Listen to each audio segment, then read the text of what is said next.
learners of English, this is M. Rahman and you are attending ORAC classes of English language.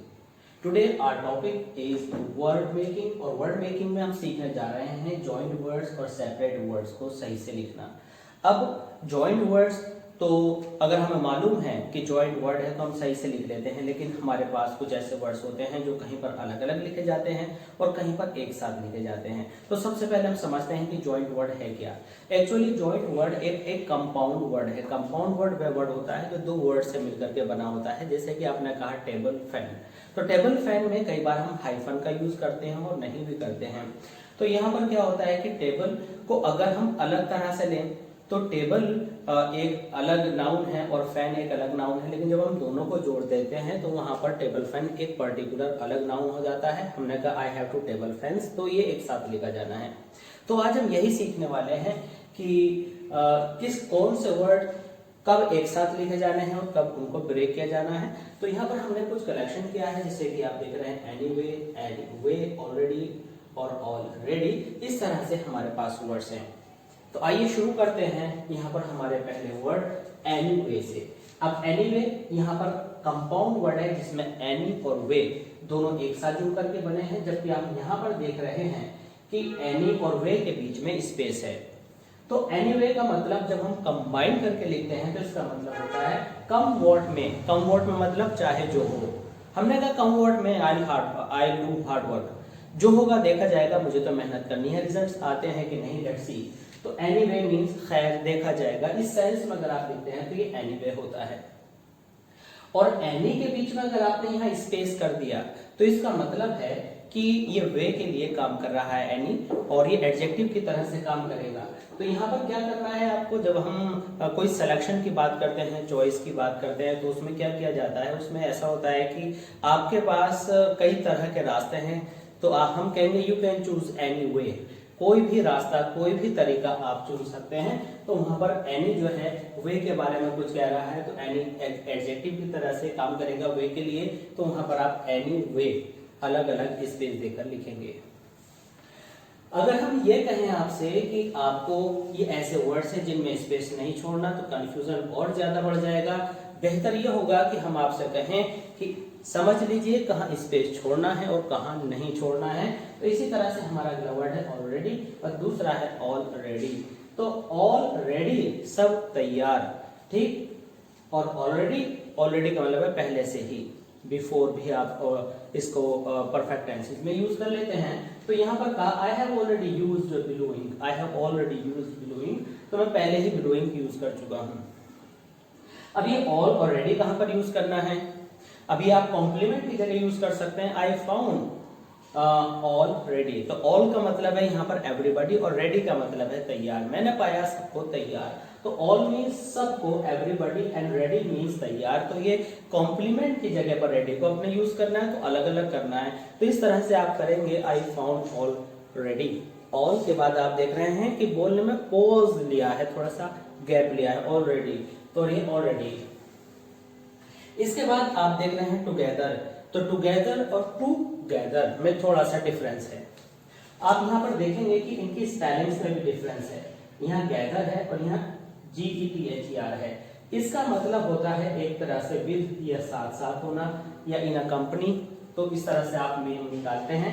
लेकिन gather का मतलब है collect करना, तो ये इन्फिनेटिव है, यानी कलेक्ट करना, टुगेदर, और इसका मतलब है टुगेदर। तो जहां पर हम साथ होने की, कंपनी में होने की बात करें तो आप वहां पर टुगेदर ही वाला बिना स्पेस के लिखेंगे। और जब आप लिखेंगे कि मुझे जमा करना है तो स्पेलिंग उस समय आपकी ए होगी और आपको टू के बाद स्पेस देना पड़ेगा। जैसे I wanted to gather some useful books, तो ये हुआ। और we are living together means in a company, तो वहां पर आप इस तरह से बिना स्पेस के ई के साथ लिखते हैं। इसके बाद हम आते हैं ऑल टुगेदर, और यह है ऑल टुगेदर। अब ये ऑल टुगेदर, ये टुगेदर ये वाला आ गया, ऑल एवरीबॉडी के सेंस में आ गया, यानी सब साथ साथ के सेंस आ गया। और ऑल टुगेदर का मतलब है on the whole. On the whole का मतलब है एक साथ ही, अचानक से, एकदम ही, तो एज अ होल आता है। एग्जाम्पल के तौर पर हम कह सकते हैं I finish my work all together, मैंने साथ साथ सारा निपटा दिया। साथ साथ सारा निपटाने का मतलब है कि in a big unit I finish that one, और ऑल टुगेदर का मतलब है कि सब साथ साथ थे।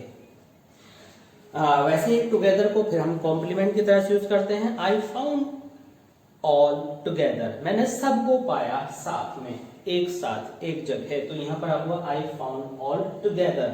तो यहाँ पर जब आप ऑल मीन्स टुगेदर, एवरीबॉडी बोले और टुगेदर साथ बोले, in a company, I found everybody in a company, then you will say all space together. और ऑल टुगेदर मीन्स एकदम एक साथ वाला जब सेंस निकल कर आए, ऑन द होल, तो आप ऑल टुगेदर लिखते हैं बिना स्पेस के। Now let's come to the next. Alright, alright बिल्कुल इसी तरह से यूज किया जाता है जैसे कि आपने ऑल टुगेदर को यूज किया था, और यहाँ पर थोड़ा सा अर्थ चेंज हो जाता है, अदरवाइज रूल्स वही हैं। ऑलराइट, ऑलराइट का मतलब है आई फाउंड एवरीबॉडी ऑलराइट, ऑलराइट ठीक ठाक है सब, नो प्रॉब्लम, तो वो ऑलराइट है। इस तरह से आप इसमें स्पेस नहीं देते हैं और आप एक साथ सिंगल एल के साथ ऑलराइट लिखते हैं। लेकिन जब आप उसी तरह से कॉम्प्लीमेंट पर यूज करें कि मैंने सब कुछ सही से सबको पाया, तो ऑल का मतलब जब आपका निकल करके आए कि एवरीबॉडी, तो आप कहेंगे आई फाउंड ऑल राइट, मैंने पाया सबको, ऑल सबको, राइट सही से। तो इस तरह से आई फाउंड ऑल राइट, और है all right whatever you can do, all right is equal to well, ठीक है, खैर जो भी है। तो उस जगह पर आपने स्पेस नहीं देना होता। जब आप ऑल अलग एवरीबॉडी के सेंस में लिखें और राइट को अलग लिखें, तो आप वहां पर ऑल और राइट के बीच में स्पेस छोड़ते हैं। अब आइए कुछ हमारे दूसरे वर्ड्स हैं जो कि कहीं एडवर्ब हैं, कहीं एडजेक्टिव हैं, तो देखते हैं कि किस तरह से यूज करना है। एनीवेयर, एनीवेयर का मतलब है कहीं भी, इनके बीच में स्पेस नहीं आता। यू कैन गो एनीवेयर, ठीक है, तो anywhere means wherever you like, it is anywhere. Afterwards, after और वर्ड्स के बीच में स्पेस नहीं आता, और आफ्टर वर्ड्स वहां यूज किया जाता है जहां पर सबसीक्वेंट इवेंट्स होती हैं, और ये टाइम के रेफरेंस में यूज किया जाता है। जैसे कि हमने कहा कि at this time I am taking this lecture, I am teaching something, and afterwards I teach something new. तो आफ्टरवर्ड्स मीन्स सबसीक्वेंट एक्शन, और लेटर ऑन के बाद में आप क्या करने वाले हैं, तो उस जगह पर आप आफ्टरवर्ड्स का यूज करते हैं। तो घटनाक्रम में अगले आने वाले क्रम को जोड़ता है और इसमें स्पेस नहीं लगता है। आफ्टरनून, तो आफ्टर और नून जो है ये आपका एक पूरा कंबाइंड वर्ड है, कहीं से भी ब्रेक नहीं होगा। आफ्टर और नून नहीं होता, आफ्टरनून आपका एक साथ यूज होता है। Please see me in the afternoon, तो यहाँ पर आएगा आफ्टरनून दोपहर के लिए। ऑलमोस्ट, ऑलमोस्ट में कई बार हमसे कंफ्यूजन होता है कि हम ALLMOST करते हैं, जबकि इस तरह के जितने भी वर्ड्स होते हैं तो वहां से एक एल मिस कर दिया जाता है। जो almost, almost means nearly, almost every student was there, it means there was near about all the students, वहां पर सारे ही लड़के थे। स्टूडेंट्स कैन नॉट को लिखने में बड़ी गलती करते हैं, वे कैन को अलग और नॉट को अलग बिल्कुल वैसे ही लिखते हैं जैसे कि वो कुड नॉट और माइट नॉट को लिखते हैं, लेकिन जो कि तरीका गलत है, आपको ये जोड़ करके एक सिंगल वर्ड में चेंज करना पड़ेगा। तो यू से कैन नॉट, और you can say in contraction can't. Everywhere, every अलग नहीं होगा, वेयर अलग नहीं होगा, एवरीवेयर एक साथ आना है। In the same way you will write everybody, everybody everyday, तो एवरीबॉडी और एवरीडे ये सब एक साथ ही जुड़कर लिखे जाते हैं। फुटबॉल एक कंपाउंड वर्ड है, फुट दैट, और बीच में हाइफन बॉल लिख सकते हैं, बट फुटबॉल एक साथ लिखें तो ज्यादा अच्छा होगा। वैसे ही है फुट स्टेप। इसी तरह से थ्रू आउट, थ्रू आउट का मतलब होता है जिसको हम थ्रू आउट फर्स्ट डिवीजन इस तरह से कुछ बोलते हैं, जो कि सुनने में अच्छा नहीं लगता। तो थ्रू, तो यह आ गया आपका throughout. End to end, end to end का मतलब है कि बिगिनिंग से लेकर के लास्ट तक। जनरली आपने सुना होगा he is through first division, तो थ्रू आउट फर्स्ट डिवीजन का मतलब है कि शुरू से लेकर के आखिर तक उसकी फर्स्ट डिवीजन मेंटेन रही है। तो ये वर्ड भी जुड़कर बनता है। दूसरा वर्ड है हमारा वर्कमैन। तो वर्क एक कार्य है और मैन करने वाला, तो वर्कमैन काम करने वाला, लेबरर मजदूर, हुएवर, इसी तरह से हम यूज कर सकते हैं। तो वर्कमैन में आप कभी भी ब्रेक नहीं करते हैं वर्ड को, और इसमें स्पेस नहीं देते हैं। वेयर अपॉन ओल्डन इंग्लिश में यूज किए जाने वाले वर्ड्स रहे हैं इमीडिएटली आफ्टर विच। तो इमीडिएटली आफ्टर विच, जैसे कि अभी हमने यहाँ पर आफ्टर वर्ड्स देखा था, तो आफ्टरवर्ड्स तो हम किसी टाइम को डिस्प्ले करने के लिए बताते हैं, जबकि वेयर अपॉन को आप इस तरह से यूज कर सकते हैं कि these are your conjunction suppose and whereupon you are going to work. ये conjunctions है और इन्हीं पर अभी आपको वर्क करना है, तो immediately after which इसका सेंस निकल करके आता है wherever जहां भी, अभी हमने ऊपर anywhere, whenever, जितने भी सारे आप इस तरह के वर्ड्स बना सकते हो, तो इन्हें आपको याद कर लेना है।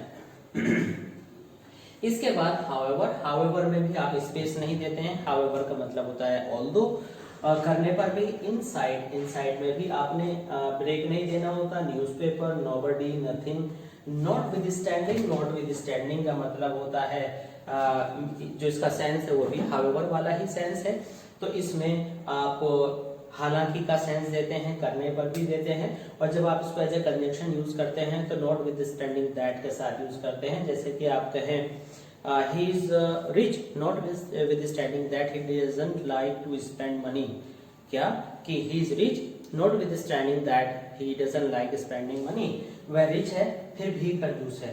तो nonetheless बिल्कुल notwithstanding के सेंस में यूज होता है। इसी तरह से nevertheless भी although के सेंस में यूज होता है। कहीं ये प्रीपोजिशन के रूप में देखे जाते हैं, कहीं आप इन्हें कंजंक्शंस के रूप में देखते हैं। इसी तरह से आते हैं on coming events. On coming का मतलब आप यहाँ पर कुछ इस तरह से कह सकते हैं जैसे कि नेक्स्ट, जैसे कि ऑन कमिंग इवेंट्स मीन्स जो आने वाली हैं। तो इसी तरह से आता है समवॉट। समवॉट जो होता है आपका समवॉट एंग्री, आपने सुना होगा। एंग्री एडजेक्टिव है, तो एंग्री से पहले जब आप समवॉट लगाते हैं तो एडवर्ब का काम करता है, तो समवॉट एंग्री लिखते हैं। तो यहाँ पर बेसिक बात यह है कि सम और वर्ड के बीच में स्पेस नहीं आना, ये पूरा एक ही कनेक्टेड वर्ड रहेगा, और ये वर्ड जो है कहीं से भी किसी तरह से ये नहीं जुड़ेगा, नहीं ब्रेक होगा, एक साथ रहेगा। तो समवॉट, तो समवॉट के बाद आप क्या करते हैं, समवॉट के बाद आप यहाँ पर एडजेक्टिव का यूज करते हैं, समवॉट एंग्री। तो सम का मतलब होता है थोड़ा, और सम यूज होता है नाउन से पहले, और समवॉट यूज होता है एडजेक्टिव से पहले। जैसे हमने कहा थोड़ा गुस्सा, सम एंगर, लेकिन थोड़ा गुस्से में तो समवॉट एंग्री, समवॉट हैप्पी, क्योंकि हैप्पी एडजेक्टिव है, तो एडजेक्टिव से पहले कुछ की इंग्लिश समवॉट आती है। इसी तरह से आपने जैसे कि यहाँ पर फुटबॉल पढ़ा, फुट स्टेप पढ़ा, उसी तरह से स्कूल बॉय। स्कूल बॉय पूरा एक नाउन है, स्कूल अलग नहीं है, बॉय अलग नहीं है। उस केस में जब आप कहें आई सॉ स्कूल बॉय, तो स्कूल बॉय एक कंपाउंड वर्ड है, और कहीं कहीं पर स्कूल आपने अलग लिखना है, बॉय अलग लिखना है, वो दूसरे रेफरेंसेस हैं। इसके बाद आता है व्हाटएवर। व्हाटएवर मीन जो कुछ भी। इसी तरह से हूएवर, जो भी, यानी whoever comes to me I teach, जो भी आएगा, देयर इज नो सिलेक्शन और specification of the comer. whomsoever ये सब्जेक्टिव, नॉमिनेटिव केस में है और ये ऑब्जेक्टिव केस में है, इसका मतलब है जिसको भी। इस तरह से हमारे पास यहाँ पर कुछ दूसरे वर्ड्स हैं जिसमें आप देखेंगे कि एट वंस मीन्स तुरंत। हमने कहा कि सेपरेट वर्ड्स, तो ये सेपरेट है at once. I started teaching at once. In spite of, in अलग है, स्पाइट ऑफ अलग है, तो इस तरह से इन स्पाइट ऑफ कई बार हम कंफ्यूजन में जोड़ लेते हैं, जो कि रॉन्ग होगा। इन फैक्ट मीन्स वास्तव में। I am teaching all these words to you, in fact you know, maybe you know these words already.